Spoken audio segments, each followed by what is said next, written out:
बच्चों, आज हम पढ़ेंगे पाठ नंबर 2 वर्ण विचार। तो आइए वर्णों पर विचार करते हैं। वर्ण के बिना भाषा का निर्माण नहीं हो सकता। वर्ण भाषा की मूल इकाई है। आइए जानें कि वर्ण क्या है। वर्ण भाषा की सबसे छोटी इकाई है। इसके और टुकड़े नहीं किए जा सकते। तो भाषा की सबसे छोटी इकाई को हम वर्ण कहते हैं, जिसके कोई भी टुकड़े नहीं हो सकते। जैसे प प्लस अ प्लस ध प्लस आ, तो पौधा। तो ये आपके क्या है? ये वर्ण है। स प्लस उ प्लस र प्लस अ प्लस ज प्लस अ, सूरज। ऐसे ही कोयल। उपयुक्त पौधा, सूरज और कोयल शब्द लिखने के लिए जिन चिन्हों का प्रयोग किया गया है उन्हें ही वर्ण कहते हैं। इनके और टुकड़े नहीं किए जा सकते, यानी ये जो वर्ण दिए गए हैं इनके और कोई टुकड़े नहीं हो सकते हैं। तो वर्ण भाषा की वह छोटी से छोटी इकाई है जिसके और टुकड़े नहीं किए जा सकते। वर्णमाला, वर्णों के क्रमबद्ध समूह को हम वर्णमाला कहते हैं। वर्ण भाषा के मौखिक व लिखित दोनों रूपों के प्रतीक है। वर्ण को अक्षर भी कहा जाता है। तो यहाँ पर आपके पास ये स्वर हैं, आ से लेकर औ तक। अयोगवा है अंग और अहा, और ये व्यंजन है क से लेकर श्र तक। और इसमें ये चार आपके संयुक्त व्यंजन है, छ त्र ज्ञ और श्र। ये आपके क्या है? संयुक्त व्यंजन। इसके बाद हम पढ़ेंगे वर्णों के भेद। उच्चारण व प्रयोग के आधार पर हिंदी में दो प्रकार के वर्ण होते हैं, पहला स्वर और दूसरा व्यंजन। तो सबसे पहले पढ़ेंगे स्वर के बारे में। जिन वर्णों का उच्चारण स्वतंत्र रूप से किया जाता है अथवा जिन वर्णों के उच्चारण में श्वास वायु बिना रुकावट के मुख से बाहर निकलती है उन्हें स्वर कहते हैं। यानी ये स्वतंत्र रूप से बोले जाते हैं, इनके साथ किसी भी व्यंजन या किसी भी मात्रा की आवश्यकता नहीं होती। हिंदी में 11 स्वर हैं, ए आ ई ई उ ऊ री ए ओ औ। उच्चारण में लगने वाले समय के आधार पर स्वर के 3 भेद होते हैं। तो कौन से भेद होते हैं? ह्रस्व स्वर, दीर्घ स्वर, प्लुत स्वर। तो सबसे पहले पढ़ेंगे हम ह्रस्व स्वर के बारे में।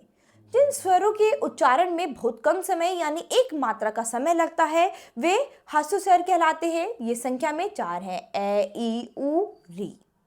तो ये है आपके ह्रस्व स्वर। इसके बाद है दीर्घ स्वर। जिन स्वरों के उच्चारण में ह्रस्व स्वर से दुगना यानी 2 मात्राओं का समय लगता है वे दीर्घ स्वर कहलाते हैं। ये संख्या में 7 हैं, आ ई उ ए ऐ ओ और आओ। इसके बाद है प्लुत स्वर। जिन स्वरों के उच्चारण में दीर्घ स्वरों से भी अधिक समय लगता है वे प्लुत स्वर कहलाते हैं, जैसे ओम आदि। इसके बाद पढ़ेंगे हम अयोगवाह। तो अयोगवाह क्या है? अनुस्वार और अनुनासिक विसर्ग, ये आपके क्या है? अयोगवाह।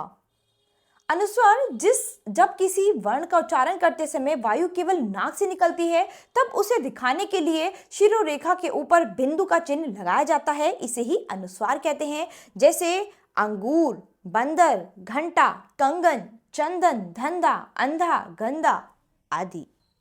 इसी तरह है आपके पास अनुनासिक यानी चंद्र बिंदु।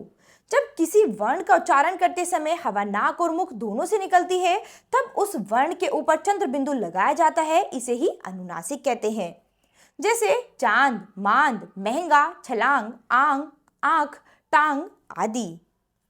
जब शिरोरेखा के ऊपर कोई मात्रा न हो तब चंद्र बिंदु का प्रयोग किया जाता है, अन्यथा बिंदु का प्रयोग किया जाता है। जैसे वहां, वहीं, कहां, कहीं। इसके बाद है विसर्ग। इस ध्वनि का उच्चारण ह के समान होता है। इसका प्रयोग अधिकतर शब्द के अंत में किया जाता है, जैसे स्वतः, प्रातः, नमः, भवः, अंततः आदि। इसके बाद हम पढ़ेंगे व्यंजन। तो अभी हमने स्वरों के बारे में पढ़ा है, स्वर के 3 भेदों के बारे में पढ़ा है। अब हम पढ़ेंगे व्यंजन। तो व्यंजन क्या होते हैं? जो वर्ण स्वरों की सहायता से उच्चारित होते हैं उन्हें व्यंजन कहा जाता है। इनकी संख्या 33 होती है। व्यंजन को भी 3 भागों में बांटा गया है, पहला स्पर्श व्यंजन, दूसरा अंतस्थ व्यंजन और तीसरा ऊष्म व्यंजन। तो सबसे पहले पढ़ेंगे हम स्पर्श व्यंजन के बारे में। जिन व्यंजनों का उच्चारण करते समय जीभ मुख के विभिन्न स्थानों का पूर्ण रूपेण स्पर्श करती है उन्हें स्पर्श व्यंजन कहा जाता है। इनकी संख्या 25 है। इन्हें 5 वर्गों में बांटा गया है। प्रत्येक वर्ग का नाम अपने वर्ग के पहले वर्ण के आधार पर रखा गया है।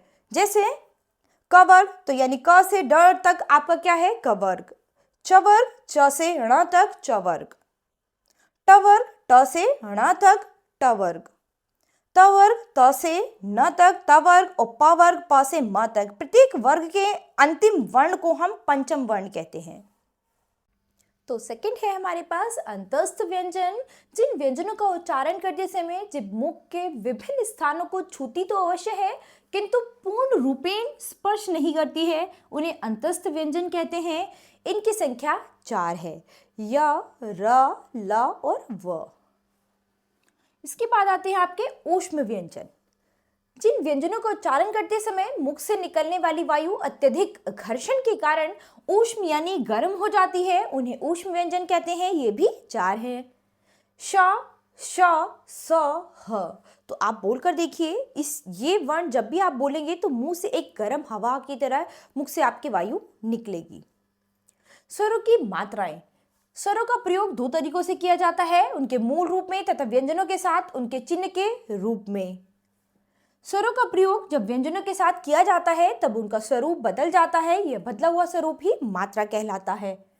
अ स्वर को छोड़कर सभी स्वरों की मात्राएं होती हैं। तो आप यहाँ पर चार्ट में देख सकते हैं, स्वर अ की मात्रा नहीं है, यानी मात्रा के साथ व्यंजन का यहाँ पर प्रयोग किया गया है और इससे शब्द बना है महल, और स्वर के मूल रूप का प्रयोग किया गया है। तो यहाँ पर आ की मात्रा इस तरह से है, ये छोटी ई की मात्रा है, ये बड़ी ई की मात्रा, ये छोटे ऊ की, ये बड़े ऊ की, ये री की, ये ए की, ये आई की, ये ओ की और औ की। तो इन मात्राओं का प्रयोग करके यहाँ पर कुछ शब्द का निर्माण किया गया है और स्वरों के मूल रूप का भी प्रयोग किया गया है। इसके बाद हम पढ़ेंगे वर्णों का उच्चारण स्थान। वर्णमाला के समस्त वर्णों का उच्चारण मुख के जिन स्थानों की सहायता से किया जाता है, उन स्थानों को वर्णों का उच्चारण स्थान कहा जाता है। सभी वर्णों के उच्चारण में मुख के कुल 9 अंगों का सहयोग लेना पड़ता है। किस वर्ण के उच्चारण में कौन सा अंग असहयोग करता है, इसी आधार पर उनका नामकरण भी कर दिया गया है। तो यहाँ पर ये वर्ण दिए गए हैं और इनका उच्चारण स्थान दिया गया है और नाम। तो देखिए, वर्ण ए, आ, क, ख, ग, घ, अह और ह, ये आपके कंठ से बोले जाते हैं और इनका नाम है कंठ है। ठीक है, इसी तरह से छोटी, बड़ी, च, छ, ज, झ, य, श, ये आपकी तालु से बोले जाते हैं और इनका नाम दिया गया है तालव्य। री, ट, ठ, ड, ढ, र, श, ड़, ढ़, ये आपकी मूर्धा से बोल जाते हैं और इसका नाम दिया गया है आपको मूर्धन्य। ऐसे ही त, थ, द, ध, ल, स, ये इनका उच्चारण स्थान क्या है? दंत, यानी ये दंत के माध्यम से बोले जाते हैं, दांतों के माध्यम से, और इनको नाम दिया गया है दंत्य। उ, बड़ा उ, प, फ, ब, भ, इनका उच्चारण स्थान है ओष्ठ, यानी ओष्ठ के माध्यम से ये बोले जाते हैं और इनका नाम दिया गया है इन्हें ओष्ठ है। ण, ण, ण, भ, म, अंग, ये आपकी नासिका यानी नाक से बोले जाते हैं, नाक की सहायता से बोले जाते हैं और इनका नाम है नासिक्य। ए और आए, ये आपके कंठ तालु यानी कंठ और तालु दोनों को मिलाकर उनसे बोले जाते हैं, तो इसका नाम है कंठतालव्य। इसके बाद है ओ और औ, कंठोष्ठ यानी कंठ और ओष्ठ के माध्यम से बोले जाते हैं, तो इनको बोला जाता है कंठोष्ठ है। व बोला जाता है दंतोष्ठ, यानी दंत प्लस ओष्ठ के माध्यम से, तो इसको बोला जाएगा दंतोष्ठ है।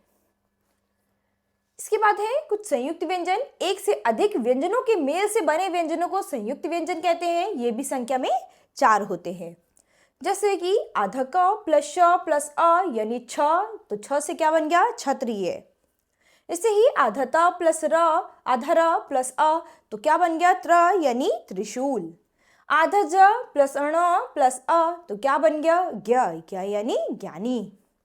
आधा श आधा र प्लस अ मिलकर क्या बन गया? श्र यानी श्रमिक। द्वित्व व्यंजन, जब स्वर रहित व्यंजन का समान स्वर सहित व्यंजन से मेल होता है तब वह द्वित्व व्यंजन कहलाता है। जैसे आधा च प्लस पूरा च यानी बच्चा। इसी तरह से आधा त पूरा त मिलकर बना पत्ता, गन्ना, मक्का। अनुस्वार, अंग और पंचम वर्ण ण, ण, ण, न, म का प्रयोग। आजकल पंचम वर्ण के स्थान पर अनुस्वार अंग का प्रयोग होने लगा है, परंतु हमें ण, ण, न, ण, म के प्रयोग का ज्ञान भी होना चाहिए। अनुस्वार के स्थान पर ण ण ण न म का प्रयोग नीचे दिए गए नियमों के अनुसार होता है। तो आइए देखते हैं, क ख ग घ के साथ अनुस्वार के स्थान पर ण का प्रयोग होता है।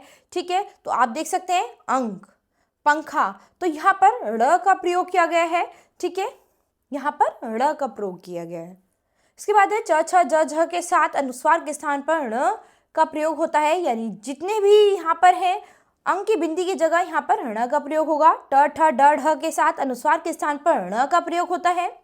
त थ द ध के साथ अनुस्वार के स्थान पर न का प्रयोग होता है।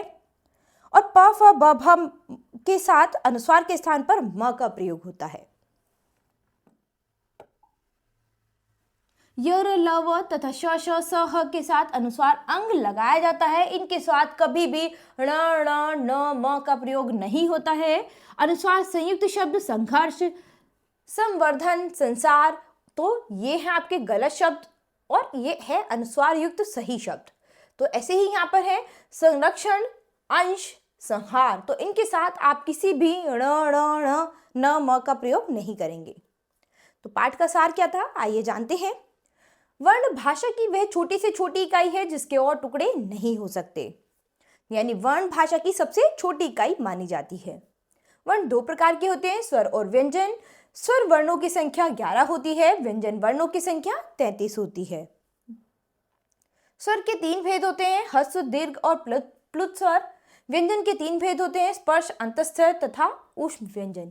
तो बच्चों, आशा करती हूँ आपको यहाँ पर वर्ण विचार अच्छे से समझ आए होंगे और आप अभ्यास में भी इन्हें फिर से दोहराएंगे। तो बच्चों, अब हम अपनी नई क्लास में मिलेंगे अपने नए पाठ के साथ। धन्यवाद।